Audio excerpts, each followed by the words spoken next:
Hello learners, today you will study the first poem of your first flight book, Dust of Snow by Robert Frost. Let us know a little about the poet. Robert Frost was born on March 26, 1874 in San Francisco. He is a renowned poet who tries to change people's mindset through his numerous works of poetry. Frost normally wrote on nature, and in this poetry he has beautifully portrayed the landscape of New England. The theme on which the poetry is based is nature and its beauty. Nature is beautiful and mysterious. One must learn to appreciate it. The poet shows here his thankfulness in living amidst nature. One must accept whichever way the nature chooses to bless us. The setting of the poem provides a very clear picture of the landscape of New England.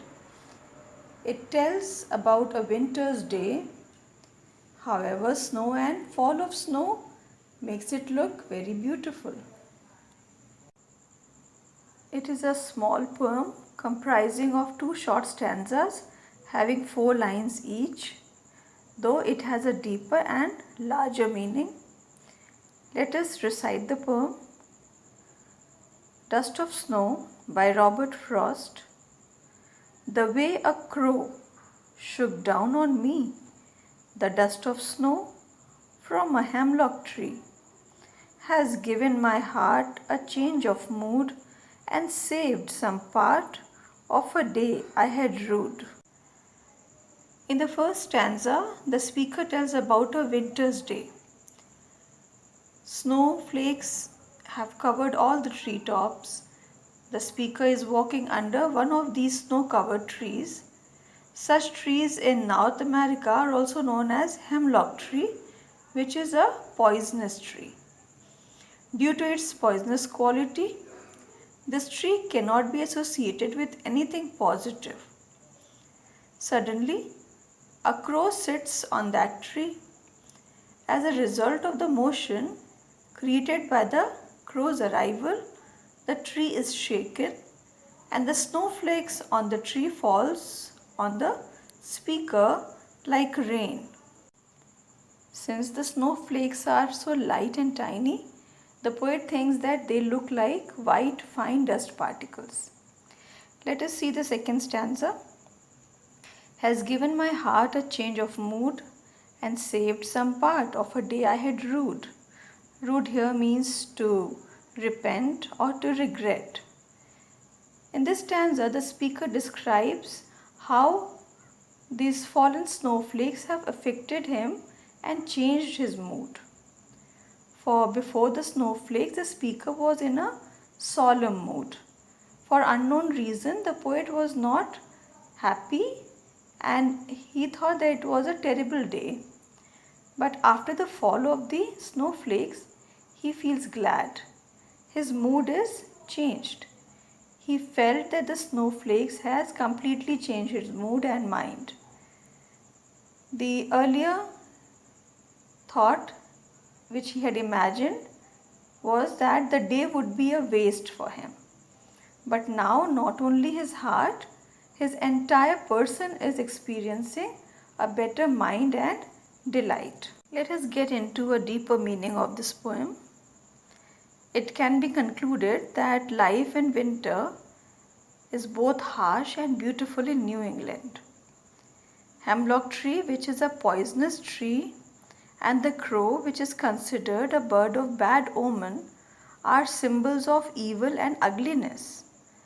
However, in this poem, both these symbols, they unite and they cause an event that is highly positive and delightful.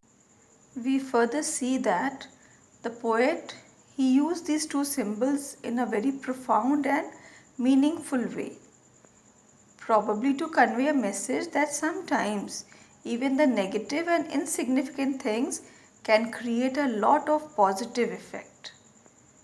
Written in a very light and cheerful tone, The poem conveys a very clear message that nature has its own mysteries, and living with nature is one of the most beautiful experiences that a human can have. Let us see the rhyming scheme used in this poem. We have seen that we are getting the rhyming scheme of A, B, A, B in the first stanza, where crow rhymes with snow and me rhymes with tree. In the second stanza, we are getting the same repetition here. CD, CD. Heart is rhyming with part and mood is rhyming with rude. Coming to the poetic devices, we can see metaphor being used here. What is metaphor, children? When we compare indirectly an object or an idea with the other without using as or like. And here the snowflakes on the hemlock tree are compared with dust particles. Then we have alliteration. It is a repetition of a consonant sound at the beginning of two or more consecutive or closely placed words. Like here we see has, heart, where H sound is repeated. Saved, some, S sound is in repetition. Then we have another device, enjambment. In this device, the same sentence continues to the next line without any punctuation mark in between. And in both these stanzas, we have seen enjambment being used. Assonance is another poetic device when a vowel sound is appearing in many words, like shook down on me. Here O sound is prominent. Likewise, we can see the consonants when a consonant sound is repeated in many words, like day, had, rude. D sound is prominent here. I conclude this poem with a set of questions to be answered. Question number 1. What is a dust of snow? What does the poet say has changed his mood? Second, how does Frost present nature in this poem? Third, what is the central idea or theme of the poem? 4. What is the significance of the crow and hemlock in the poem? 5. What are the poetic devices used in the poem Dust of Snow? And 6th, Frost presents nature in a very different manner in the poem. Explain. Thank you for being attentive and good students. Stay blessed.